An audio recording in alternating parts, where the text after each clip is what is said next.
Hi ಗೆಳೆಯರೇ, ನಾನು ಲಾವಣ್ಯ.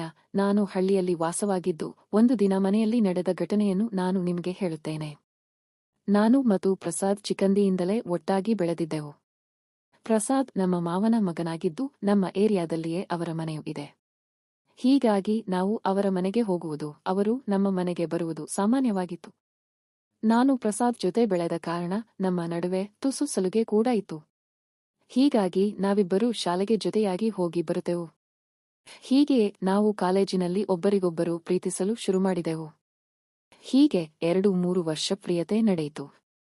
ನಾವು ಎಂದಿಗೂ ನಮ್ಮ ಹತೋಟಿಯನ್ನು ಮೀರಿರಲಿಲ್ಲ. ಈ ನಡುವೆ ಪ್ರಸಾದ್ ಡಿಗ್ರಿಯನ್ನು ಮುಗಿಸಿದ ಬಳಿಕ ಹೆಚ್ಚಿನ ವಿದ್ಯಾಭ್ಯಾಸಕ್ಕಾಗಿ ಹೋಗಿ ಸಿಟಿಯ ಹಾಸ್ಟೆಲ್ನಲ್ಲಿ ಇದ್ದ. ಆದರೆ ನಾನು ಶಿಕ್ಷಣ ಮುಗಿಸಿ ಮನೆಯಲ್ಲೇ ಉಳಿದುಕೊಂಡು ಟೈಲರ್ ಕೆಲಸ ಕಲಿಯುತ್ತಿದ್ದೆ. ಆದರೆ ಟಿವಿಯಲ್ಲಿ ಅಥವಾ ಮೊಬೈಲ್ನಲ್ಲಿ ಅನೇಕ ಸಿನಿಮಾಗಳನ್ನು ನೋಡಿ ನನಗೆ ಪ್ರಸಾದ್ನ ನೆನಪು ಕಾಡತೊಡಗಿದೆ. ಏಕೆಂದರೆ ಅವನು ಜೊತೆ ಇದ್ದಾಗ ಅವನಾಗಿಯೇ ಹೆಚ್ಚು ಒಲಿಬರುತ್ತಿದ್ದೆ. ನಾನು ಬೇಡ ಎಂದು ಹೇಳಿ ಹೋಗುತ್ತಿದ್ದೆ. ಆದರೆ ಇತ್ತೀಚೆಗೆ ಮಾತ್ರ ಅವನ ನೆನಪು ಬಹಳ ಕಾಡತೊಡಗಿತ್ತು. ಅವನು ಹೋಗಿ 4-5 ತಿಂಗಳು ಕಳೆದ ಬಳಿಕ ನಿಮಗೆ ಅವನಿಲ್ಲದೆ ಬದುಕುವುದು ಕಷ್ಟ ಅನ್ನಿಸುತ್ತಿದೆ. ಹೀಗೆ 4-5 ತಿಂಗಳು ಕಳೆದ ಬಳಿಕ ನಾನು ಮನೆಯಲ್ಲಿ ಬಟ್ಟೆ ಹೊಲಿಯುತ್ತಿದ್ದಾಗ ಪ್ರಸಾದ್ ತಂದೆಯೆಂದರೆ ನಮ್ಮ ಮಾವನು ಮನೆಗೆ ಬಂದರೆ, ಆಗ ಹೀಗೆಯೇ ಮನೆಯಲ್ಲಿ ಮಾತನಾಡುತ್ತಾ ಕುಳಿತಾಗ, ಮುಂದಿನ ವಾರ ಹೊಲದಲ್ಲಿರುವ ದೇವರಿಗೆ ಪೂಜೆ ಇದೆ. ಅದಕ್ಕೆ ನೆಂಟರೆಲ್ಲರನ್ನ ಕರೆಯುವುದಾಗಿ ಹೇಳಿದರೆ, ನಾನು ಅವನೊಂದಿಗೆ ಫೋನ್ನಲ್ಲಿ ಮಾತನಾಡುತ್ತಿದ್ದೆ.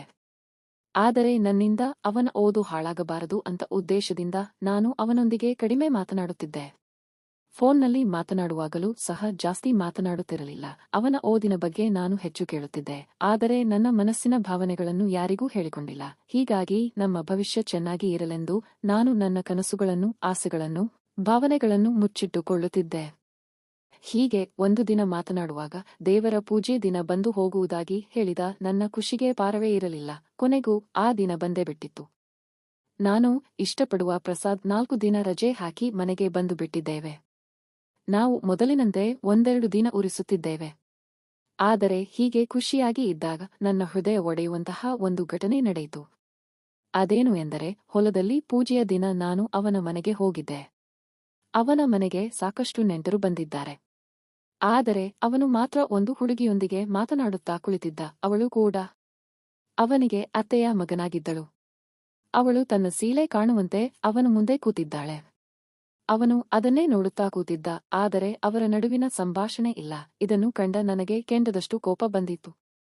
ಅವನು ಸಿಟಿಗೆ ಹೋಗುವ ಮುಂಚೆ ತಾನು ಅವರನ್ನು ನೋಡಿದರೆ ಅಷ್ಟಕ್ಕೂ ಮಾತುಕತೆ ಇತ್ತು.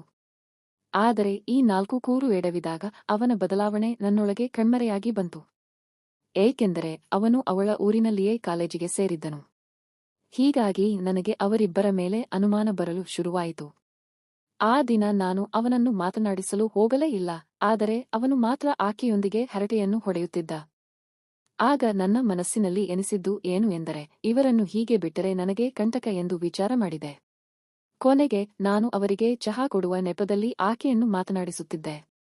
ಅವನಿಗೆ ಟೀ ಕೊಡುತ್ತಿರುವಾಗ ನನ್ನ ಸುಂದರಿಯನ್ನು ತೋರಿಸಿ ಕಣ್ಣು ಹೊಡೆದುಬಿಟ್ಟೆ.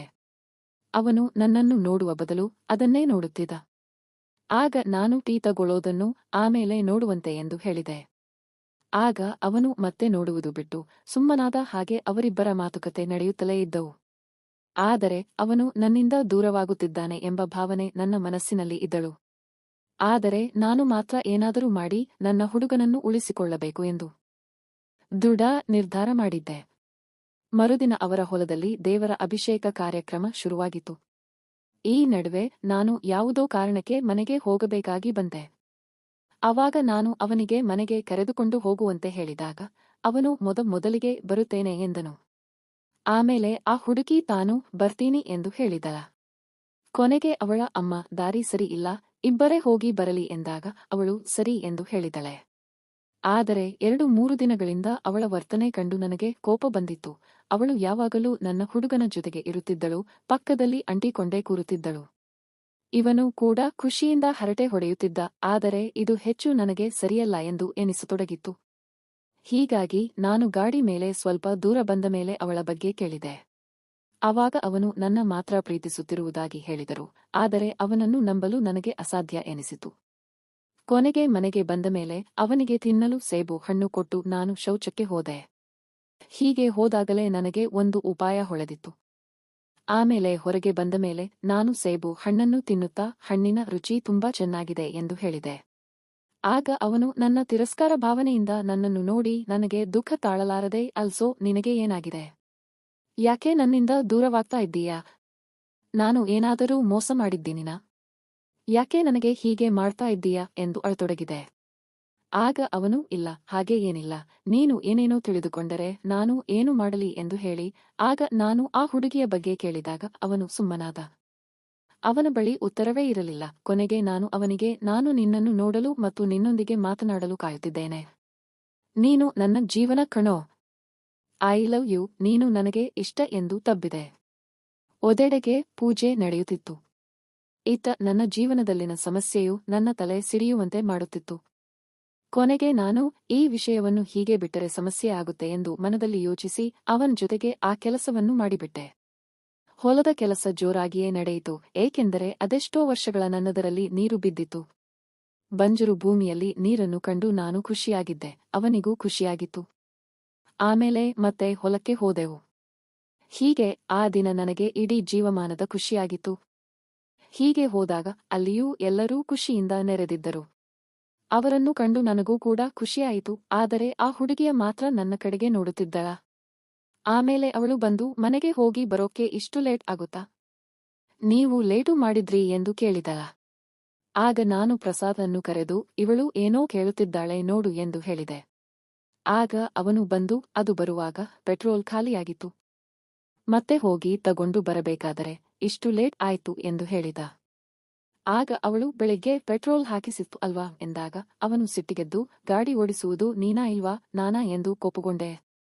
ಅದಕ್ಕೆ ಅವಳು ಯಾವುದೋ ನಿಮ್ಮ ಕತೆ ಎಂದು ಹೇಳಿ ಮುಖ ತಿರುಗಿಸಿ ಹೋದೆ. ಆದರೆ ನನಗೆ ಮನಸ್ಸಿನಲ್ಲಿ ಖುಷಿ ಇತ್ತು. ಅಂದುಕೊಂಡ ಕೆಲಸ ಆಯ್ತಲ್ಲ, ನನ್ನ ಪ್ರೀತಿಯನ್ನು ನಾನು ಉಳಿಸಿಕೊಂಡೆ ಎಂಬ ಹೆಮ್ಮೆಯಾಗಿತ್ತು. ಆಗ ನಾನು ಸ್ವಲ್ಪ ನಕ್ಕಿದೆ. ಮರುದಿನ ಎಲ್ಲಾ ನೆಂಟರು ಅವರವರ ಮನೆಗೆ ಹೋದರು. ಆಗ ನಾವಿಬ್ಬರು ಮನೆಯಲ್ಲಿ ಮಾತನಾಡುತ್ತಾ ಕುಳಿತಾಗ ನೀನು ಮಾಡಿದ್ದು ನನಗೆ ಇಷ್ಟವಾಯಿತೆ. ನೀನು ಹೇಗೆ ಇಷ್ಟು ಚೆನ್ನಾಗಿ ಮಾಡುತ್ತೀಯ ಎಂದು ಕೇಳಿದೆ. ಆಗ ಅವನು ನನಗೆ ನಿನ್ನ ಮೆಚ್ಚುಗೆ ಬಹಳ ಸಂತೋಷ ನೀಡುತ್ತದೆ. ನಾನು ಏನೇನೋ ನೋಡಿ ಆ ಕೆಲಸ ಕಲಿತಿದ್ದೇನೆ ಎಂದು ನನ್ನನ್ನು ತುಲ್ಪೆಂಡಾಗಿಸಿತು.